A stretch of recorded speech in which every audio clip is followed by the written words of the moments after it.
बिस्मिल्लाहिर्रहमानिर्रहीम। आप देखें इन्फॉर्मेशन में शाकिर। और आज हमज़ा मुख्तार और बाबर आजम केस की समाअत थी लाहौर हाई कोर्ट में।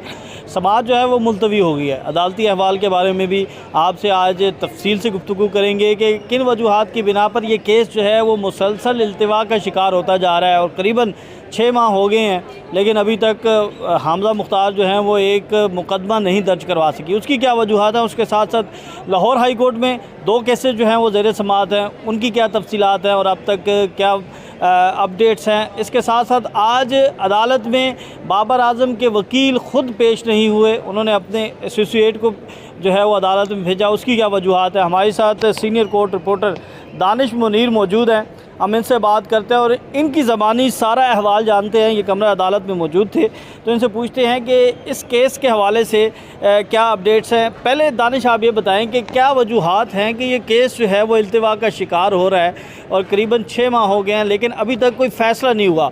ना ये फ़ैसला हुआ है कि हमज़ा सच्ची है या झूठी है, ना ये फ़ैसला हुआ कि जो बाबर आजम कह रहा है वो दुरुस्त है या गलत है। तो आप क्या समझते हैं कि किन वजूहात की बिना पर ये केस जो है वो ताख़ीर का शिकार हो रहा है? देखना तो शाकिर साहब यही देखना पड़ेगा कि कब से ये केस यहाँ पे चल रहा है और कब कितनी इस पर समाअतें हो चुकी हैं।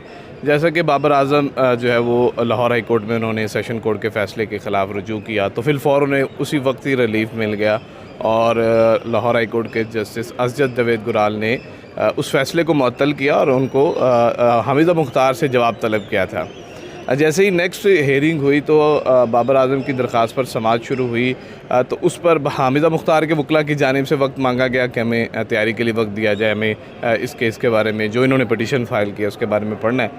ये दूसरी समाअत थी। तीसरी समाअत पर PSL शुरू हो चुका था। अब PSL शुरू हुआ तो जस्टिस असजद जावेद गुराल की जानिब से ये रिमार्क्स दिए गए, चूँकि PSL है और मुल्की वक़ार की बात है तो क्योंकि वो पाकिस्तानी कप्तान है तो बैनुल-अक़वामी सतह पर जो है इसका इमेज बहुत गलत जाएगा। तो जैसे PSL ख़त्म होता है तो 1 माह तक जो है वो आप उसका वेट कर लें, उसके बाद हम दोबारा इसको फ़िक्स करेंगे। फिर यानी जब चौथी समाअत होना थी तो उस दिन बेंच ही तहलील हो गया।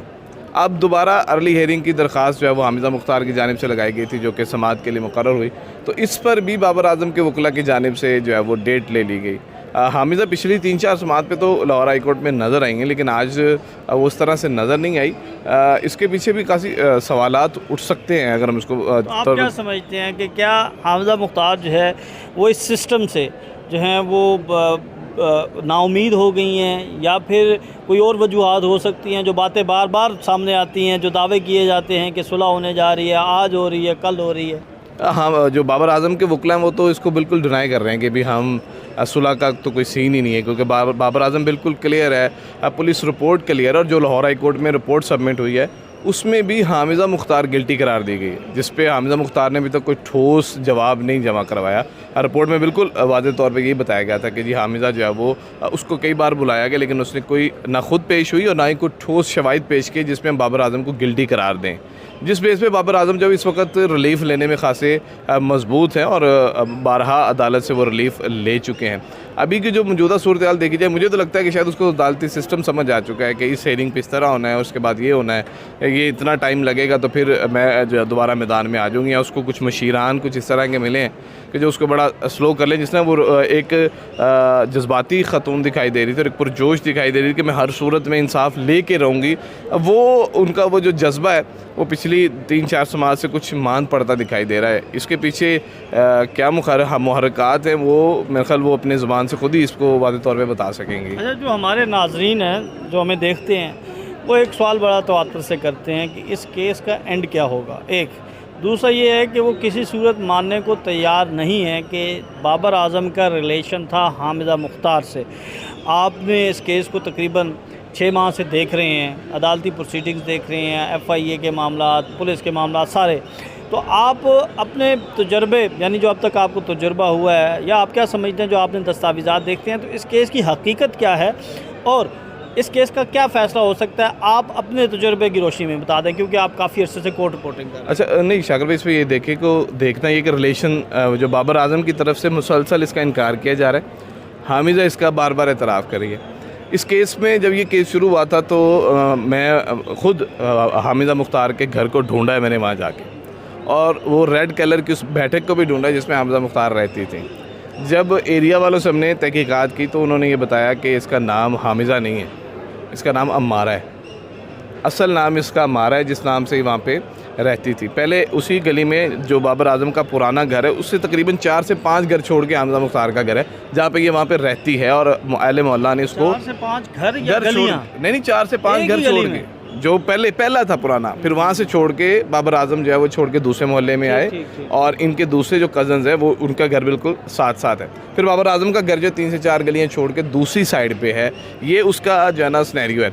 अच्छा, उस पर 12 लोग ये बताते हैं वहाँ पे कि उस वक़्त हामिदा मुख्तार बड़े जौबन पे थी, इसकी बड़ी एरिया में जयकार थी और ख़ासी वहाँ पे इसकी मशहूरी थी।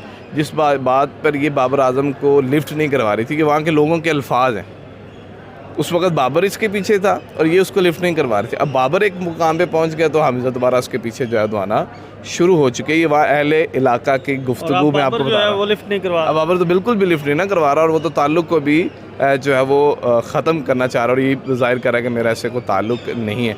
अगर हम ये बात करें कि ताल्लुक़ नहीं है तो ये अहले मोहल्ला की गुफ्तगू मैं बता रहा हूँ, जो उनके ज़ुबानी में ख़ुद सुन के आया हूँ। और जो नाज़रीन जिनको शुबा हो वो मेरे भी दानिश मुनीर ढिल्लों के चैनल पे जाके वीडियो को सर्च कर सकते हैं। मैंने जाके पूरा वो एरिया दिखाया कि पहले हामज़ा किस जगह पे थी, उसके बाद किस बैठक पे रहती थी और इस वक्त वो कहाँ पे है, जहाँ पे 3-4 उसके इस वक्त पार्लर हैं, जो एक जो वापडा टाउन में है, गुलबर्ग में और एक आधा और है, जिसके ज़रिए वो सारा काफ़ी रिसर्च लग रही है इसके। जी, चूँकि वो एक तरफ तो ये था कि पहले जब हामिदा ऑन एयर आई तो उस पर लग रहा था कि हामज़ा सच्ची है। फिर जब हामज़ा से रब्ता करने की कोशिश की तो उसने हर बंदे को स्टार्ट में डॉज करने की कोशिश की, सब मखसूस लोगों को साथ उसने अपने इंटरव्यूज़ दिए और बस उसको कंट्रोल रखा। तो फिर जो एक वो रवायती और एक जज्बाती और एक तहकीकाती रिपोर्टर्स जो है वो जागता है। फिर मैं था और एक और दोस्त से साथी, उन्होंने ढूंढा जाके, तकरीबन 3 दिन हम उस एरिया में जाते रहे कि हामज़ा कहाँ रहती। पहले दिन तो पूरे एरिया ने कह दी कि यहाँ पे तो रहती ही नहीं है, जो बाबर आजम के हामी थे। फिर हमने दूसरे दिन गए, फिर तीसरे दिन गए और उस घर को ढूंढा कि जहाँ पे वो रहती थी। और जिस शख्स से भी बात करने की कोशिश, यार बाबर से हमारे ताल्लुकात अच्छे हैं तो लिहाजा हम ऑन एयर नहीं आना चाह रहे। हामज़ा से भी हमारे रिलेशंस हैं और बाबर से भी हैं।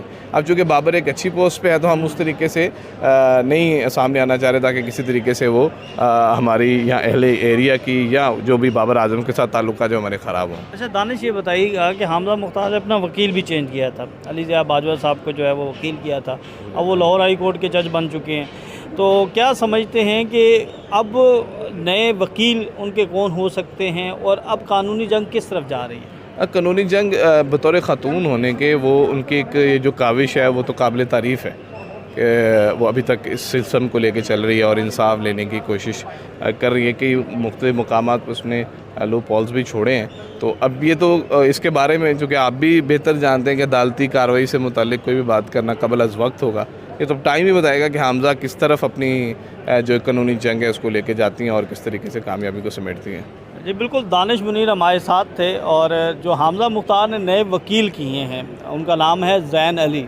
ये वही वकील हैं जिन्होंने इनका मुकदमा जो है वो लाहौर की FIA अदालत में लड़ा था और सेक्शन 154 के तहत मुकदमा दर्ज करवाने में काफ़ी हद तक कामयाब हो गए थे, लेकिन अदालत ने कहा था कि कानून के मुताबिक जो है वो कार्रवाई की जाए और अभी भी केस जो है वो FIA में ज़ेर इल्तिवा है। अब FIA में भी जो वकील हैं उनके ज़ैन अली हैं, जो नीचे लोअर कोर्ट्स में देख रहे थे केस वो भी ज़ैन अली देख रहे थे और अब हाई कोर्ट में भी उन्हें ये ज़िम्मेदारी दे दी गई है। और ज़ैन अली जो हैं वो FIA के केसेस में जो है वो काफ़ी महारत रखते हैं, उन्हें स्पेशलिस्ट कहा जाता है, कानून को बड़ी अच्छी तरह जानते हैं। तो अब जो मुखालिफ वकील हैं हारिस, बैरिस्टर हारिस, वो भी काफ़ी जो हैं वो एनर्जेटिक वकील हैं, सुप्रीम कोर्ट के वकील हैं, उनके बारे में भी मशहूर है, नौजवान हैं।